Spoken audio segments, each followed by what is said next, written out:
Salut les amis, c'est Alexandra Pajas-Bailly sur la chaîne YouTube. J'espère que vous allez bien. Aujourd'hui, je vais vous parler donc du no contact avec la perverse narcissique que j'ai fréquenté pendant 5 années, qui était ma psychologue clinicienne à l'époque. Et en fait, on avait une analyse ensemble entre 2006 et 2010, et ensuite il y a eu passage à l'acte à partir de 2010 jusqu'à 2015. Pour faire suite à cette relation qui, comme vous le savez, avec un pervers narcissique, se termine très très mal, hein, en général, tout s'est terminé à partir de 2016 où on n'avait plus aucun lien, puisque j'avais coupé donc tout échange avec elle. Et donc ça a été un déclic donc au mois d'avril 2016. Cette perverse narcissique s'est pointée un matin en bas de chez moi alors que je sortais de mon garage en voiture et pour aller travailler. Donc du coup il devait être 8h moins le quart et je l'ai retrouvé donc face à moi. Alors donc je sors de mon parking.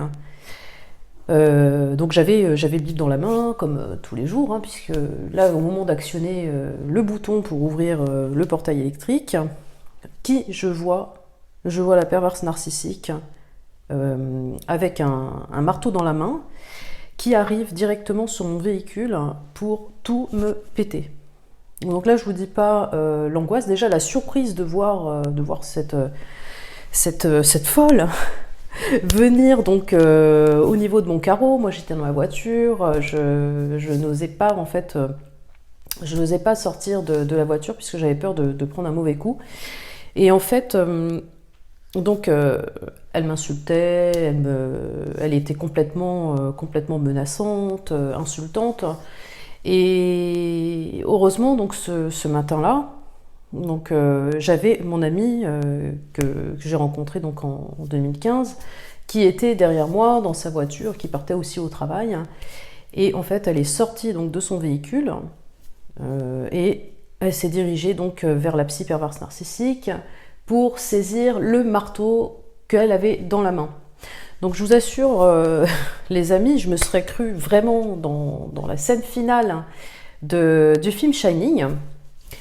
Et avec donc Jack Nicholson et sa hache, donc menaçant sa femme et en voulant la tuer. Donc j'avais l'impression de me retrouver dans une scène identique, sauf que là c'était pas un film, c'était pas une fiction, c'était la réalité. Avec ces gens-là, on va très très loin, ça va loin, et jusqu'à la mort pour certaines personnes, certaines victimes. Et là, j'ai bien cru que ouais, j'aurais vraiment pu y passer en fait.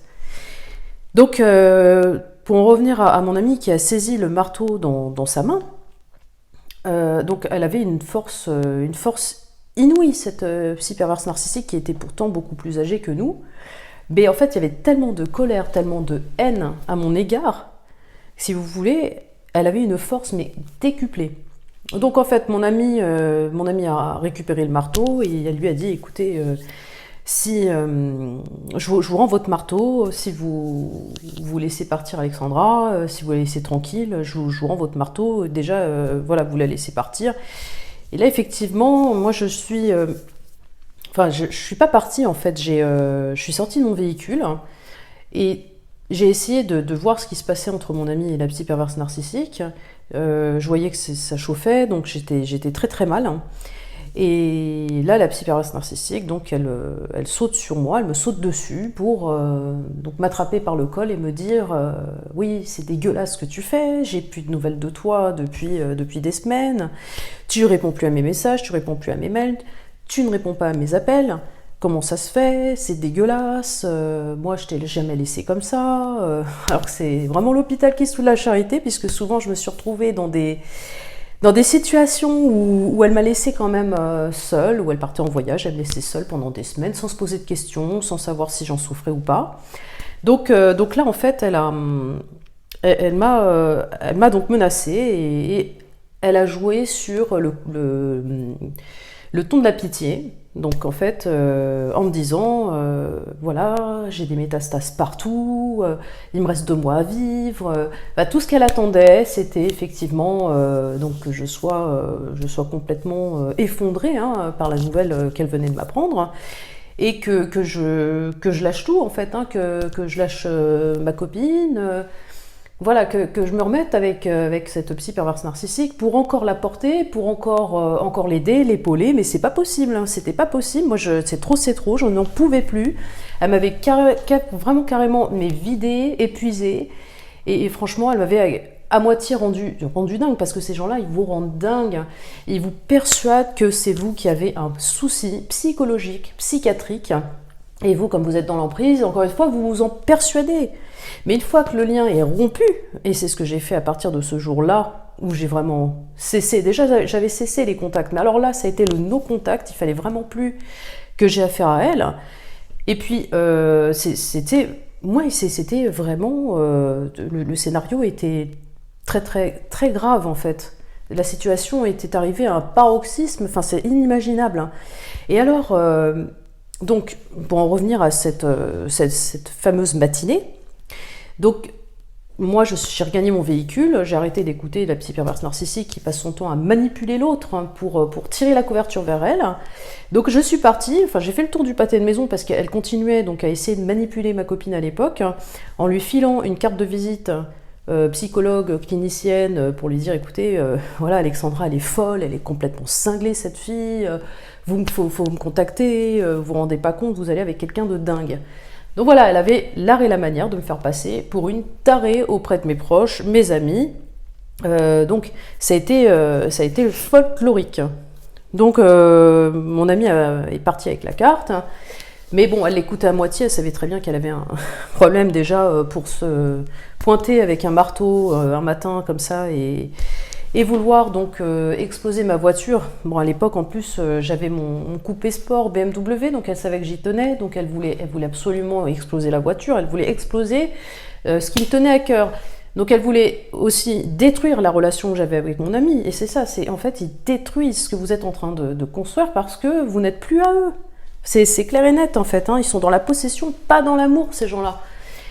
Et alors, du coup nous sommes partis, moi j'étais sur le périphérique, enfin je me suis retrouvée sur le périphérique, avec mon ami on se suivait pour aller travailler, et en fait, donc j'ai appelé la psy perverse narcissique, mais vraiment j'étais dans un état second, une colère, mais une colère terrible, vraiment, hein, c'était la goutte d'eau qui fait déborder le vase en fait.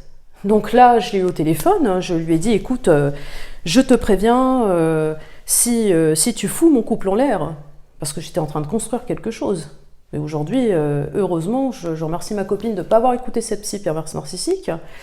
Je lui ai dit écoute, si tu détruis, je te préviens, si tu détruis ma vie, celle de mes proches, si tu me détruis professionnellement, parce qu'elle m'avait déjà fait perdre quand même 2 boulots, là je l'ai menacée en fait de la dénoncer, en tant que psy perverse narcissique, et en plus de prendre contact avec tous ses proches, hein, ses patients, ses amis, sa famille, pour justement expliquer ce qui s'était passé, et vraiment pour que les gens prennent conscience de ce qu'elle était en train de vivre, puisqu'elle mentait à tout le monde, elle cachait cette relation moi, que j'avais avec elle. Donc forcément pour elle c'était très menaçant, et elle voulait surtout pas, alors là c'était vraiment, avec le pervers narcissique, il faut toucher quelque chose une faille en eux, hein, quelque chose qu'ils n'aiment pas justement que vous touchiez. Et là en l'occurrence c'était le plan professionnel, et pour elle il ne fallait surtout pas qu'elle perde des patients, c'était son gagne-pain. Donc j'ai été très menaçante là-dessus, et je lui ai dit je te préviens, je vais te faire vivre un enfer si tu continues, si tu me détruis, je vais te faire vivre vraiment un enfer. Et aujourd'hui d'ailleurs je vais porter plainte contre toi. Donc c'est ce que j'ai fait le soir même. Je suis allée au commissariat avec mon ami qui était témoin donc de la scène. Nous nous sommes présentés au commissariat du 15e arrondissement, et en fait moi j'ai déposé une plainte avec témoignage, et à partir de là, un mois après si vous voulez, j'ai quitté Paris. Parce qu'en fait, j'avais été quand même bien harcelée par cette psy perverse narcissique. Là, la scène du marteau, c'était vraiment allé trop loin, d'autant plus qu'un jour, elle m'a dit clairement, il vaut mieux qu'on arrête notre relation, parce que si on continue, je crois qu'un jour, je te tuerai. Donc de toute façon, ça serait très très mal terminé, Moi, je le savais au fond de moi, puisque bon, il n'y avait pas d'issue, il n'y a jamais d'issue avec un pervers narcissique. En plus, il a beau vous dire que vous êtes fou, vous êtes dingue, mais il va revenir quand même vers vous. Il va revenir vers vous parce que vous êtes son objet. Et là, c'est dingue parce que voilà, il se sert continuellement de vous. Et ça, c'est incroyable. C'est inimaginable ce qu'on peut vivre avec un psy pervers narcissique. Donc voilà, les amis, je ne sais pas si vous avez vécu, comment vous avez vécu, pour celles et ceux qui sont sortis de leur relation, cette rupture avec votre pervers narcissique ou perverse narcissique. Je ne sais pas comment ça s'est passé, si ça s'est mal terminé, si vous avez eu vraiment un épisode digne d'un film d'angoisse, où vous avez l'impression d'être en face d'un psychopathe. Donc ces personnes vous font passer pour des tarés, aux yeux de tous, mais ça ne les empêche pas de revenir vers vous. Et donc, moi, elle me disait souvent, de toute façon, tu reviendras vers moi, on continuera à se voir, on continuera à faire l'amour, et c'est pas grave si tu as une vie à côté, je m'en fous, de toute façon, t'es à moi. Enfin bon, voilà, il n'y avait vraiment aucun respect, aucune réalité, en fait, c'était épouvantable, hein. Et comment on peut dire ça à quelqu'un qu'on aime soi-disant. Chers amis, j'espère que cette vidéo vous aura plu, et voilà, c'était pour vous expliquer comment ça s'est terminé avec cette femme perverse narcissique, et comment j'ai pu mettre fin à tous les contacts, comment j'ai réussi à faire que cette personne n'interfère plus dans ma vie, ne parasite plus mon existence, même si elle a essayé en parallèle de dîner avec des amis, des proches, pour tirer bien sûr des informations, parce que bon, j'ai eu des retours, mais voilà, le pervers narcissique essaye de toute façon tout le temps de se faufiler quelque part pour toujours être en contact avec vous. Mais dès l'instant où vous avez coupé tout ça, et même avec certains proches et amis qui la côtoient, parce que moi c'est ce que j'ai fait, j'ai coupé. Et voilà, moi j'ai plus je n'ai plus ce souci-là en tête. Souci, c'est un petit mot, mais ce poids qui m'a longtemps fait souffrir. Et là, c'est la cassure, la rupture, donc dont je suis fière aujourd'hui. Alors les amis, je vous embrasse fort, je vous souhaite une bonne journée. C'était Alexandra Pagès-Bailly sur la chaîne YouTube, et je vous dis à très bientôt. Allez, ciao. Ciao.